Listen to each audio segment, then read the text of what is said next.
Haha, there it is. Move. Move. Let's get this around.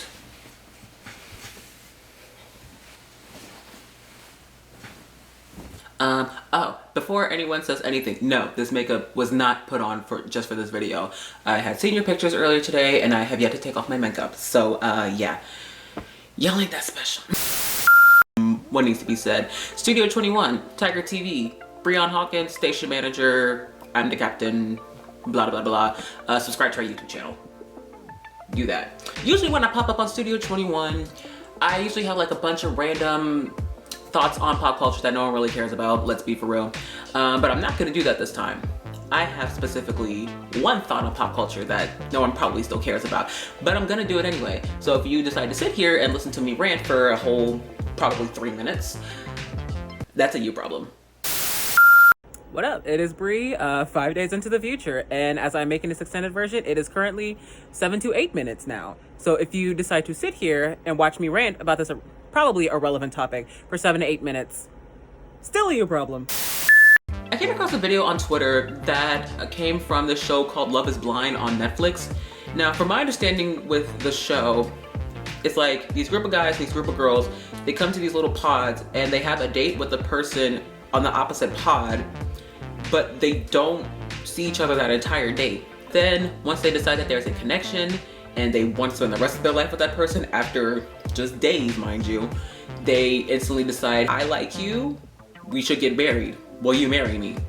And then that's when all the problems come in, and we'll see if they even make it down the aisle. Now, apparently the experiment has actually been very successful, which I'm not gonna lie, I'm surprised. But the idea of having a bunch of single people go into a pod just ready to like have a relationship and just come out engaged, it bugs me a little bit. It just kind of makes me think about all these romance dating shows, and it just kind of makes me wonder, single people, are we really, is this like where we are now? I don't know, it's just weird. Like, I don't even think about Love is Blind a lot in regards to this topic because I haven't watched it, so I can't complain about it all that much. The main show that comes to my mind is this show called Are You the One? If you don't know about Are You the One, it's basically all of these people took this test and people would like go through the test and study it, and from that test alone, they would figure out which of the other people that took that same test is that person's perfect match. But they don't tell each other about them being their perfect matches. So all 20 of these people go on this one little island and they have to like basically date each other and figure out who that perfect match is. And then if they all find their perfect matches, they get a certain amount of money at the end, which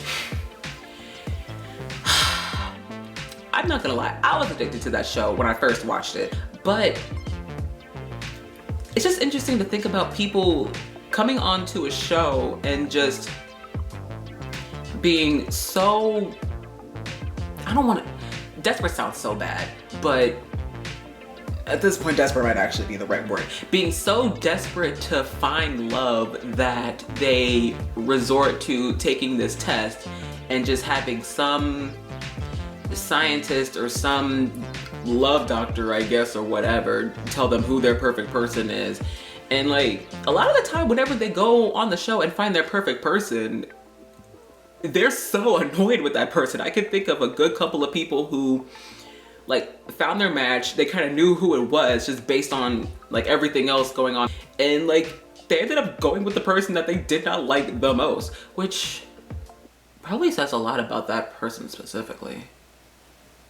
Didn't think about that till now, but still, it's just like all of these dating shows, Love is Blind, Are You the One, The Bachelor. Sorry, I can think of at least 2 or 3 people that will want to cut my head off for like even mentioning The Bachelor in this video. It just tells people that like you need to be in a relationship. If you're single, something's wrong with you. And that gets into people's heads, I feel. I can say that it's gotten into mine a good couple of times. I don't need the media telling me like when I should be in a relationship and like how I should get into a relationship, or if this doesn't work and this doesn't work and that doesn't work and that doesn't work and either this or that or this or that or this or that or this or that and that, and then I should just go on a show, put my whole business out there, and possibly find a match. Now granted, there are a lot of people who were successful with finding like a perfect person for them. With Love is Blind, I've actually just been watching a couple of YouTube videos. It's actually been very successful to the point where not even all of the matches that have been made from the show were even seen completely on the show. But I don't think that works for everybody. And then having that presented to so many people affects not everybody, but I feel like that'll affect people who are insecure with their being single, if that makes sense. There are just so many other things that people could make shows for, which kind of ties into my rant about reboots that I've mentioned before. We don't need the reboots. Yes, we do need new content, but the content on love and romance and dating, the horse isn't dead yet, but I feel like it's pretty much on life support, and we're about to beat that horse to death. The horse that is love and romance. There's so many other things to talk about. And no, I'm not saying this because I'm a bitter single. I'm not even a bitter single. I'm just single. I don't know how to feel about it anymore, and it just needs to not stop completely, I guess, but it needs to calm down. Yeah, just calm down. Not everybody got to be in love yet. Yeah, I think I'm just gonna end it there.